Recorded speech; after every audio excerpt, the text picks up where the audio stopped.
주위에 살리라 귀한 찬송 감사드립니다. 할렐루야.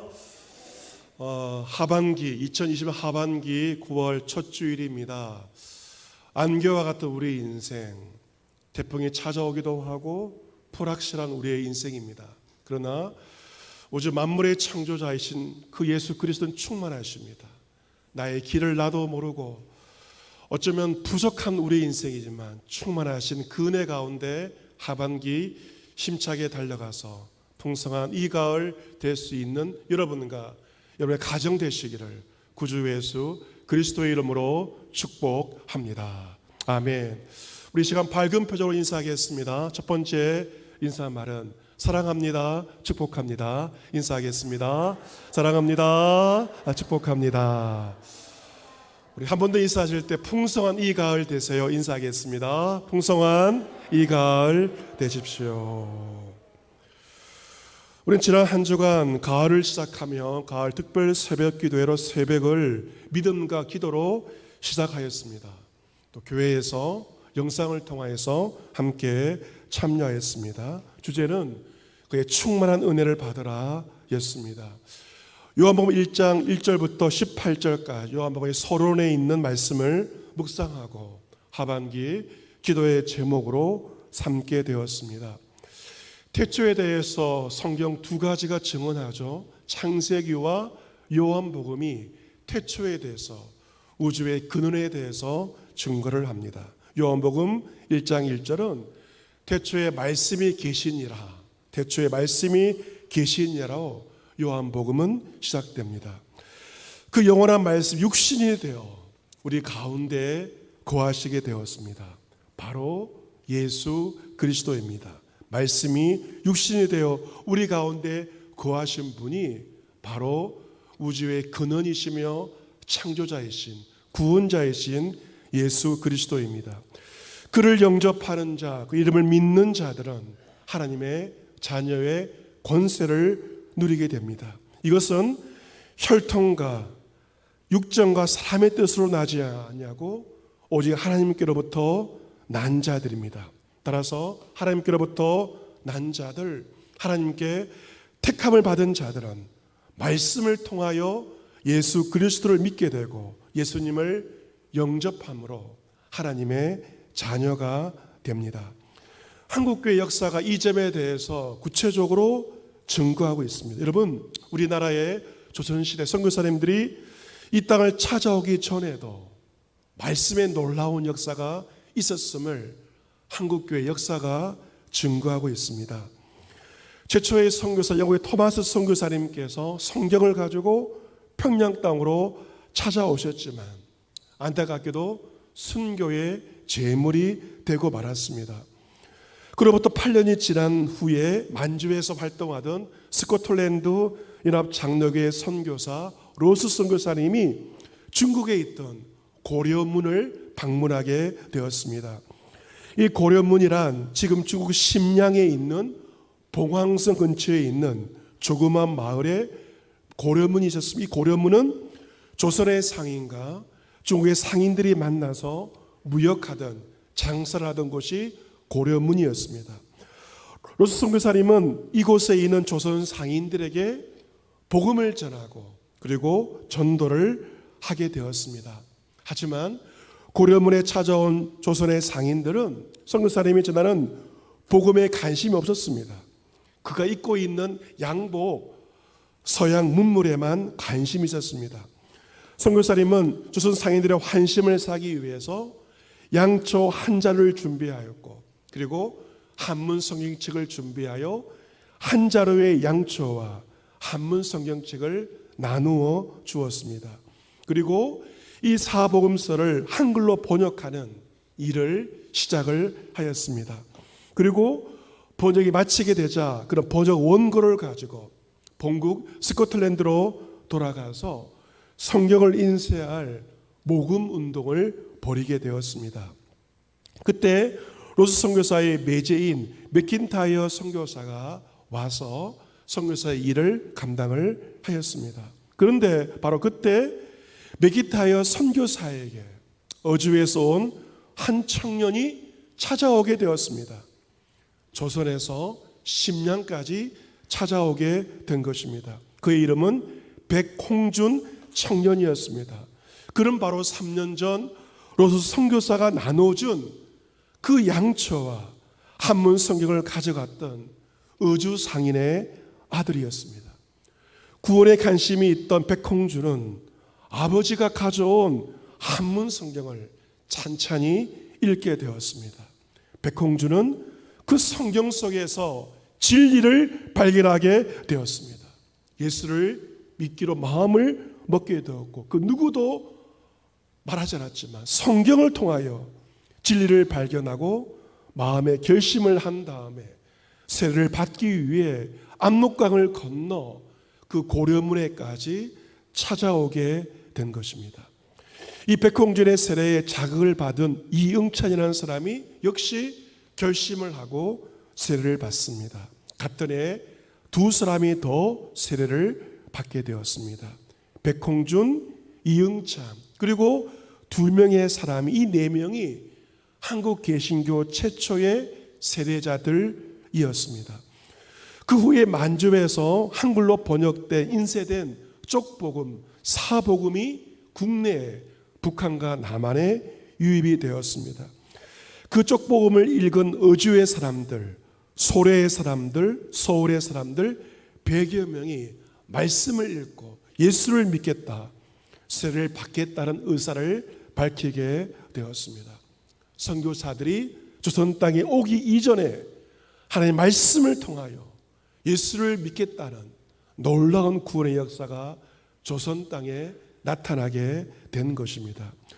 오늘 사도행전 8장 본문에도 역시 주의 말씀을 통한 놀라운 구원의 역사의 이야기가 오늘 본문에 기록되어 있습니다.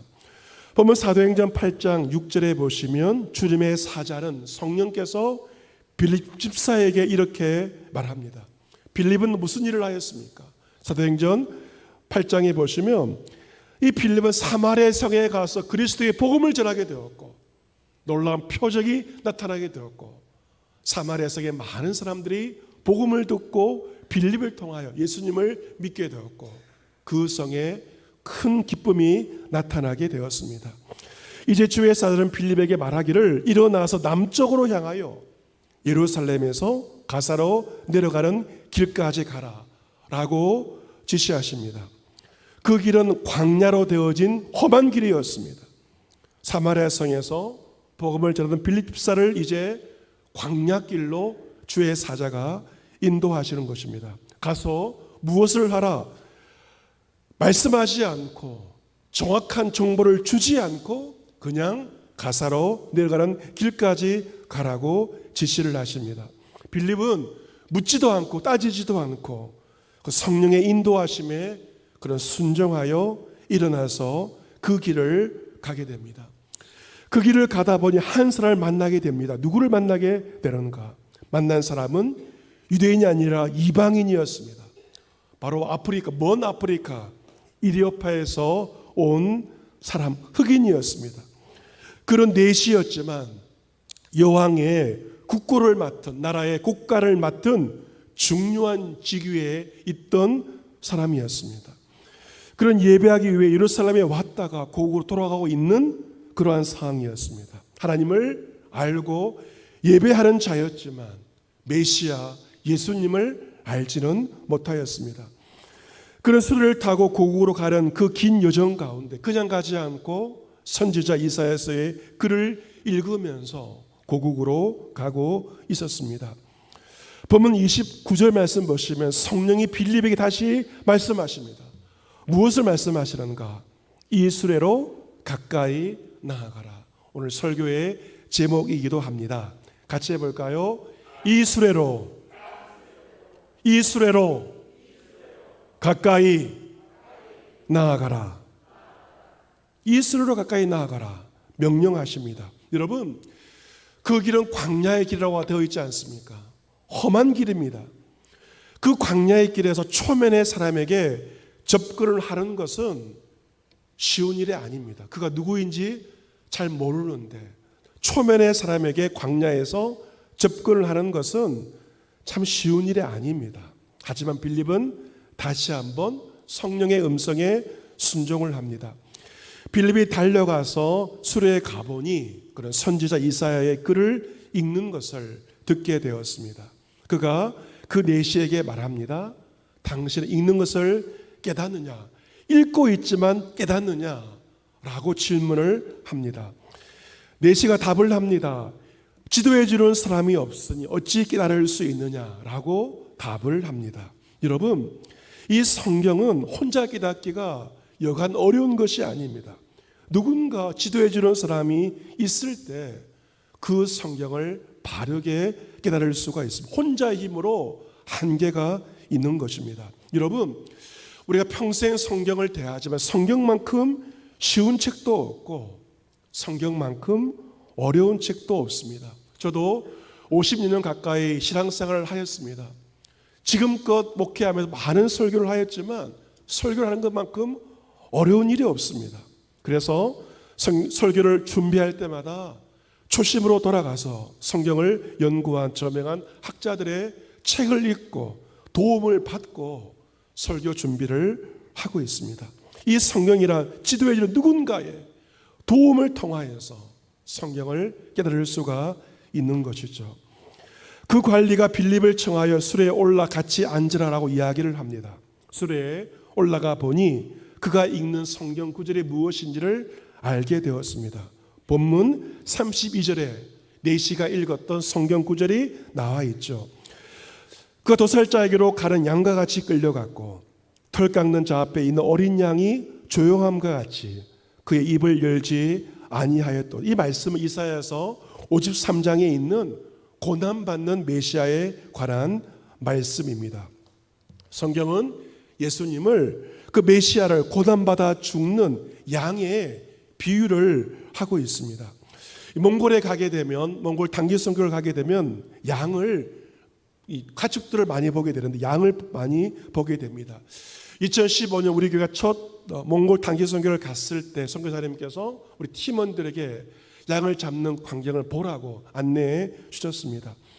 유심히 보니 정말 양은 죽어가면서 너무도 조용하게 죽어가는 것이었습니다. 소리를 지르지 않고 양은 조용히 자신의 죽음을 맞이합니다. 이처럼 예수님도 침묵하시면서 조용히 죽음을 맞이하였습니다.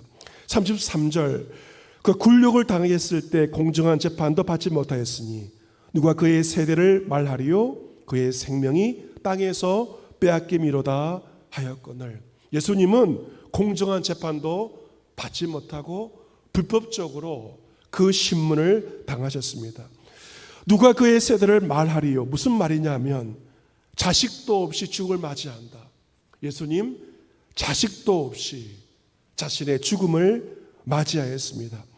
이디오피아 내시가 읽은 이사야서 53장은 이러한 메시아의 고난에 관한 예언의 말씀입니다.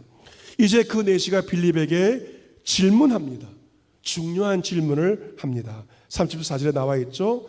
내가 질문한다 묻노니 선지자가 이 말한 것이 누구를 가리킴이냐? 자기를 가리킴이냐? 타인을 가리킴이냐? 이사야 선지자가 자기를 가리켜 예언하는 것인지 타인을 가리켜 예언하는 것인지에 대해서 그 내시가 질문을 하게 됩니다. 기회가 찾아왔습니다. 35절에 빌립이 드디어 입을 엽니다. 이 글에서 시작하여, 이사야서 구약에서 시작하여 예수를 가르쳐서 복음을 전하게 됩니다. 어떤 복음입니까? 예수 그리스도의 참혹한 고난은 자신의 죄 때문이 아니라 많은 사람의 죄를, 우리 모두의 죄를 담당한 것입니다. 예수님은 자기 백성을 그들의 모든 죄에서 구원할 자이시고 그의 고난을 통하여, 그의 아픔을 통하여 우리가 구원받게 되었습니다. 복음에 대해서 빌립이 증거를 하게 됩니다. 이 빌립의 도움으로 말미암아 에티오피아 갈대의 모든 궁금증이 다 풀려지게 되었습니다. 그들이 길을 가다가 물 있는 곳에 도착하자 그 내시가 말합니다. 물이 있으니 내가 세례를 받음에 무슨 거리낌이 있느냐라고 말하면서 자신에게 세례를 베풀어 주기를 요청합니다. 본문 37절 성경을 보신 본문에는 없음이라고 되어 있지만 밑에 가보시면 2번에 어떤 사본을 하고 되어 있죠. 성경의 모든 사본이 아니라 일부 사본에만 있기 때문에 성경 밑에 기록이 되어 있습니다. 그 부분을 유심히 보시기를 바랍니다. 그 내용은 이러합니다. 빌립이 이르되 내 마음을 온전히 하여 믿으면 가하니라. 믿어야 산다라고 요청합니다. 대답하여 이르되 내가 예수 그리스도께서 하나님의 아들인 줄 믿노라. 에디오피아 내시가 예수 그리스도에 대한 신앙을 이렇게 고백합니다. 고난받은 예수 그리스도가 구원자이며 메시아이며 하나님의 아들인 줄 내가 믿습니다. 에디오피아 내시가 믿음의 고백을 하게 되었습니다. 이에 명하여 술을 멈추고 빌립과 내시가 38절 보시면 둘 다 물에 내려가 빌립이 세례를 베풀었다라고 기록되어 있습니다. 에디오피아 내시는 성에 기록되어 있는 에디오피아 최초의 세례자가 되었습니다. 이사야에서 말씀을 묵상하다가 하나님의 아들 예수 그리스도를 알게 되었고 믿게 되었고 예수를 믿음으로 하나님의 자녀가 되는 구원의 역사가 오늘 성경에 기록되어 있습니다. 39절 둘이 물에서 올라올 때 주의 영이 빌립을 이끌어 간지라 라고 기록되어 있죠. 이끌어 갔다는 것은 강건하였다, 강제로 데리고 갔다는 뜻입니다. 어쩌면 빌립은 세례를 베푼 다음에 그 내시와 앉아서 도란도란 이야기를 나누기를 원하였을 것입니다. 하지만 성령께서 빌립을 강제로 이끌어 가십니다. 그리고 내시는 기쁨으로 고국으로 그 길을 가게 됩니다. 빌립이 사마리아 성에서 그리스도를 증거하였을 때 그 성에 큰 기쁨이 있었던 것처럼 에디오피아 내시가 개인적으로 예수 그리스도를 믿게 되었을 때 그에게 큰 기쁨이 생기게 되었고 기쁨으로 자신의 고국으로 돌아가서 주님의 사람으로서의 한평생의 삶을 살았을 것입니다. 성령은 빌립을 어디로 이끌어 가셨는가? 40절에 빌립은 아소도에 나타나 여러 성을 지나다니며 복음을 전하고 가이사라에 이르니라. 빌립은 성령의 인도하심 가운데 곳곳을 달릴 때마다 예수 그리스도의 복음을 사람들에게 전하였고 구원과 기쁨의 놀라운 일들이 심령마다 마을마다 나타나게 되었습니다. 이러한 성경의 복음의 사도행전의 역사는 여전히 우리 가운데 지금도 여전히 일어나고 있습니다. 여러분 배우 김수미 씨를 아실 겁니다. 배우 김수미 씨는 많은 드라마와 영화에 출연을 하였습니다. 특별히 결혼일기 일롱엄니로 출연을 하여서 아주 깊은 인상을 남긴 그러한 연기자입니다. 지난 8월 기독 실업인 집회에 와서 김수미 씨는 간증을 하게 되었습니다. 간증의 제목은 진작에 알았더라면입니다. 하나님을 알고 달라진 변화된 자신의 삶에 대해서 용기 있게 간증을 하였습니다. 그녀는 말하기를 성깔이 있는 욕쟁이 배우로 알려진 천하의 김수미가 주님 앞에서 술한 양이 되었다라고 간증을 하였습니다. 그녀는 할아버지가 교회를 세울 정도의 믿음의 가정에서 태어났습니다. 어렸을 때 어머니가 교회를 갈 때면 동백기름을 발라 쪽을 쥐고 예쁜 저고를 입고 성경책을 끼고 가는 그 모습이 정말로 예쁘게 보였다고 합니다. 그때 여자가 예뻐야 한다 싶어서 본명이 김여옥인데 연예계에 들어가서 지킬 숫자에 아름다울 미자 수미로 이름을 예명을 지어서 예명으로 활동을 하고 있습니다. 하지만 고향을 떠나 서울 학교를 다니며 연예계 활동을 하면서 그녀는 56년 동안 주님을 모르면서 살아오게 되었습니다. 그러다가 70대 중반의 나이에 주님을 만나게 되었습니다. 교회에 나간 지가 얼마 안 된다고 합니다. 주석하고 있는 푸르나무 교회 목사님의 설교를 듣고 하나님을 깊이 알게 되었, 말씀을 통하여 하나님을 알게 되었다라고 이야기하고 있고 예배 시간 제일 앞에서 예배를 드린다고 합니다. 그저 남편을 너무너무 미워하며 살았다고 합니다. 주님을 알고 나자 남편이 너무너무 예뻐 보였다고 그녀는 고백을 하고 있습니다. 미워하던 남편이지만 나 같은 죄인을 너같이 좋은 집안 아들이 나를 만나줘서 아들, 딸 낳고 손자씨를 보게 해줘서 남편을 미워하는 것이 아니라 남편을 감사한다고 이렇게 말합니다. 그 전에 밥만 먹고 도망가던 남편이 지금은 숨을 크게 쉬면서 잘 살고 있다고 합니다. 아내가 은혜를 받으면 남편이 숨을 쉬고 집에서 살게 되는 것이죠. 그녀는 간증의 마지막에서 주의 말씀 어떻게 전할 줄 저는 모릅니다 라고 말합니다. 그러나 내가 하나님을 만나고 내 마음이 어떻게 바뀌고 내 인생이 어떻게 바뀐 것을 사람들에게 알게 하겠습니다. 그래서 한 사람이라도 주님 앞에 돌아오게 하는 것이 나의 죽을 때까지 나의 임무이며 나의 사명입니다. 그녀는 간증하였습니다. 사랑하는 성도 여러분, 하반기가 드디어 시작되었습니다. 9월 첫 주일입니다. 결실의 계절, 가을이 찾아왔고 이번 주는 풍성한 한가의 명절도 있습니다. 여러분, 이 가을에 햅쌀이 벌써 나왔고 오곡백과가 결실을 맺습니다. 우리 어떤 열매와 결실을 맺어야겠습니까? 우리가 맺어야 할 그 결실은 바로 영혼의 결실, 영혼의 결실을 우리가 맺어야 할 것입니다. 이를 위해 세 가지가 필요합니다. 첫 번째, 기도입니다. 골로새서 4장 3절에 하나님의 전도할 문을 우리에게 열어줘서 그리스도의 비밀을 말하게 하시기를 구하라 라고 기록되어 있습니다. 여러분이 마음에 품고 있는 그 영혼을 위해서 기도하십시오. 남편을 위해, 자녀를 위해 전도할 문을 열어주시도록 여러분께서 기도하셔야 됩니다. 마음문이 열려야만 복음의 말씀을 전할 수 있기 때문에 전도할 문을 열어주시도록 여러분은 이 가을에 기도하셔야 됩니다. 두 번째, 말씀의 준비입니다. 너희 속에 있는 소망에 관한 이유를 묻는 자에 대답할 것을 항상 준비하라 라고 기록되어 있죠. 누군가가 나에게 복음을 질문할 때 어떻게 답해야 할지 내가 준비되어 있어야만 그 타이밍에 복음을 전할 수 있습니다. 나를 위해서가 아니라 상대방을 위해, 누군가 영혼을 위해서 우리 말씀으로 늘 준비가 되어 있어야 됩니다. 세 번째, 성령의 인도하심에 순종입니다.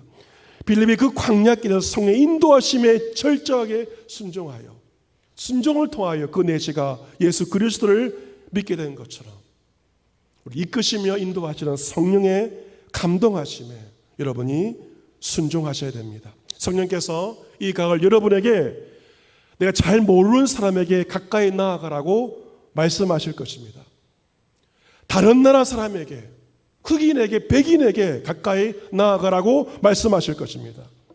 초면의 사람에게 나아가라고 말씀하실 것입니다. 나와 여러 가지로 많이 다른 사람에게, 내가 꺼리는 그 누군가에게 가까이 다가가라고 말씀하실 것입니다. 성령의 감동이 확신 든다면 주저하지 마시고 그 사람에게 가까이 다가가시기를 바랍니다. 이번 추석 명절 여러분 누구를 만날지 모릅니다. 믿지 않는 일가 친척들을 만나게 될 것입니다. 성령의 감동을 따라 이 추석 명절이 복음을 증거하는 귀한 기회가 되시기를 바랍니다.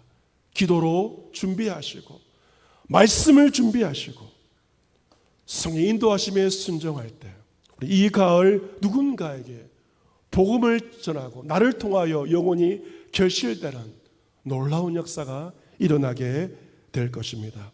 구원의 역사는 기도와 말씀과 순종을 통하여 여전히 우리 가운데 나타나게 될 것입니다. 이 수레에 가까이 나아가라.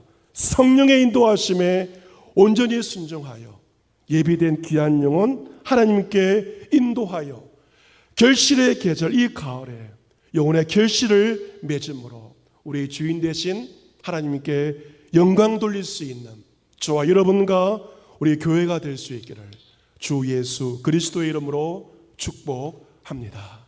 아멘.